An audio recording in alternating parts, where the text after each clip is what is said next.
So public relations is like being a bridge between an organization and their public. As this public relations expert, you are a liaison, so you have to connect the brand or the business or the company with their public in such a way that the public responds to them in a positive manner. So the advantages of taking public relations at St. Clair College is that we have access to the MediaPlex. Now the MediaPlex offers us a converged education. It's one of 3 in the world and the only one in Canada. What that means is that we're taught in film, broadcast, radio, there's graphic design, we do event planning, we write all sorts of press releases, we work in tandem with the journalism club. So at the end of everything, you can communicate any professional message across any medium. So what do you think about public relations?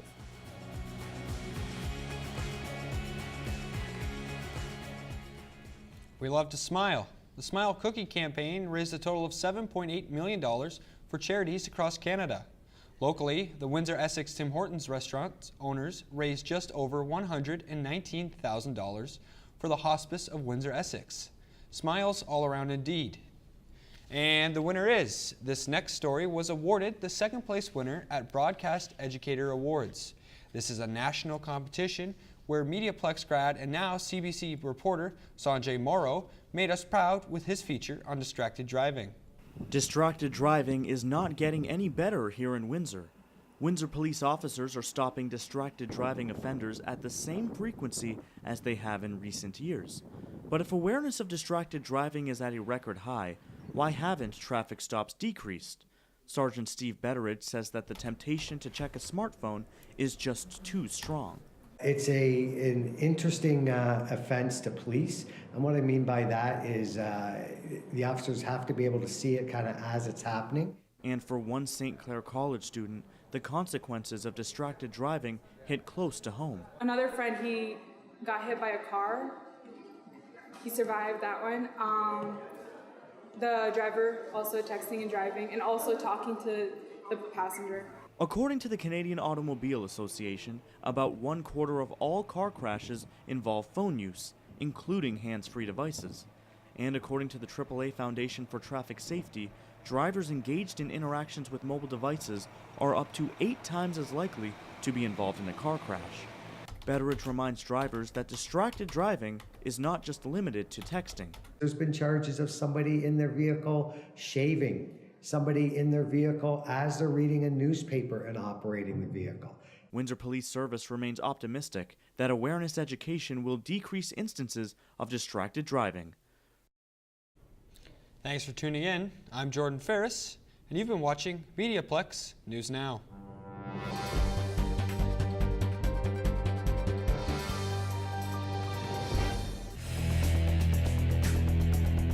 MediaPlex News Now is a production of the St. Clair College Journalism Program.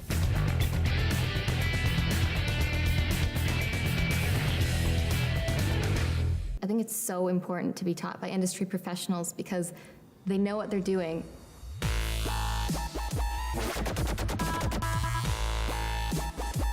And they're not just teaching because they read it in a book somewhere.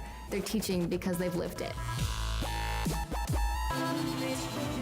I choose to take control of my future, and my path is St. Clair College.